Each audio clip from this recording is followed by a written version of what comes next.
Press conference आपने रखी है धान खरीद के घोटाले को लेकर, क्या पूरा मामला है उसकी तरह बताएं। मामला पूरा ये है कि अरविंद अग्रवाल उर्फ चीकू, इनकी राइस मिल है Vighneshwar agrotech and private limited, Jamuka दुराहे के आसपास में। तो इनके द्वारा जो रैकेट चलाया जा रहा है धान खरीद का, उसमें ये बहुत सारे सेंटर विभाग से मिलके हैंग ओवर कर लेते हैं और उस पर ये पंजीयन करा के फर्जी जिन लोगों के नाम पे ज़मीनें नहीं हैं या जिनके नाम पे कतई आंशिक ज़मीन एक आध बीघे वाले हैं, रिक्शे चलाने वाले हैं, स्टूडेंट हैं, गृहिणी महिलाएं हैं, तो इनके अकाउंटों में ये पैसा लगवाते हैं, फिर वो पैसा वापस ले लेते हैं अपने खातों में।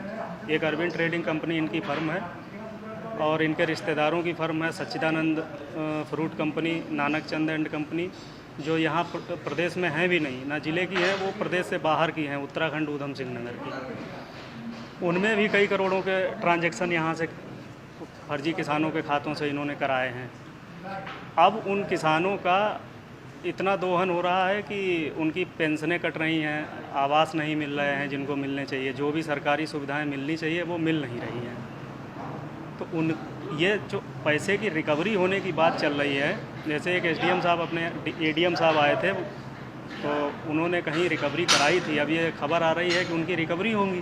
तो पैसा तो ना उनके पास है, ना जो लोग थे काम करने वाले नीचे उनके पास है, पैसा तो सब ले लिया लाला ने। अब वो रिकवरी का पैसा कौन भरेगा? उस पैसे से लाला ने नया चावल झारखंड बिहार से ख़रीद के फिर उसमें पीडीएस का पुराना चावल ख़रीद के मिला के भारतीय खाद्य निगम में उतार दिया।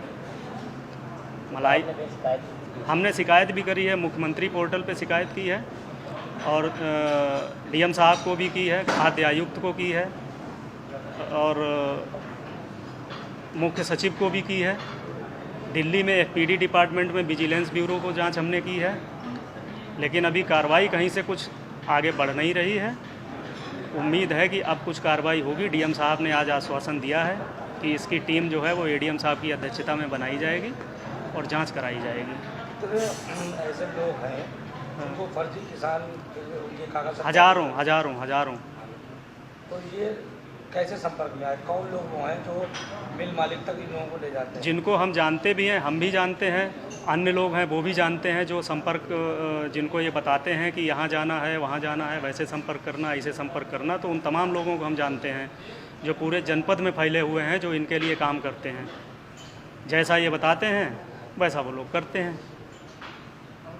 किसी को 2000 रुपये दे देते हैं, किसी को 1000 रुपये दे देते हैं, प्रति व्यक्ति के हिसाब से वो अपना काम करते इनको ला के देते हैं। इस मामले में कोई मुकदमा भी दर्ज हुआ था? हाँ, इस मामले में इन पर मुकदमा, इन सभी लोगों पर जो ये मिल के मालिक हैं, इन सभी लोगों को मुकदमा दर्ज हुआ है, धारा 3/7 का और 420 का, जिसमें ये अपराधी हैं। लेकिन फिर भी विभाग इनको काम करा रहा है, समझ में नहीं आ रहा है कि कैसे विभाग इन्हें काम करा रहा है।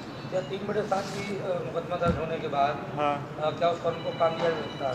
नहीं, काम नहीं दिया जा सकता है। कस्टम हलिंग नीति के अनुसार अगर किसी पे 3/7 का मुकदमा हुआ है और 3 वर्ष से समय कम है तो वो काम नहीं कर सकता। और ये तो वर्तमान में ये दोषी अपराधी है। आप ये कागज़ देखिए, CBCID इसमें जो है वो कर रही है, पैरवी कर रही है।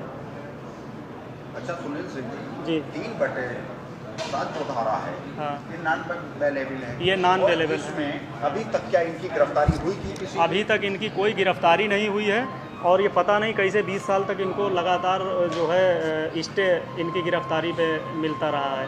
और इसमें जिला खाद्य विपणन अधिकारी वादी हैं, उन्हें पैरवी करनी चाहिए इसकी, लेकिन पता नहीं क्या बात है कि विभाग की आंखों में धूल झोंक के इनने काम किया। इससे पहले भी मील बदल के इन्होंने काम किया, उससे पहले भी मील बदल के काम किया। कितनी फर्म बदल चुके हैं तब तक?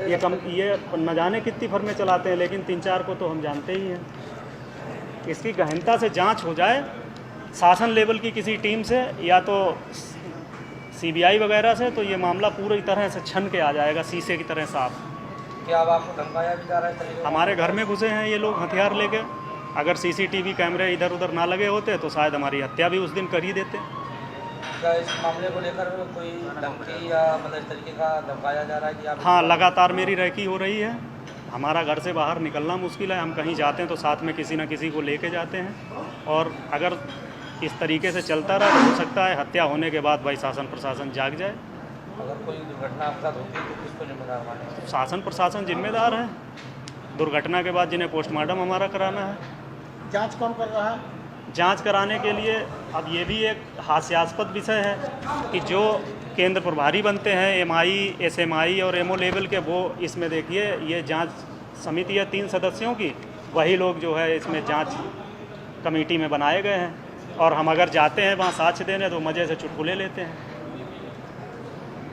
धान खरीद में जो केंद्र प्रभारी रहे हैं उन्हीं को जांच अधिकारी नियुक्त किया गया है। उन्हीं को जांच अधिकारी नियुक्त किया गया है। पहले मतलब आप आपने जिसकी शिकायत की है जी, जांच भी उन्हीं के द्वारा कराई जाए। उन्हीं के द्वारा।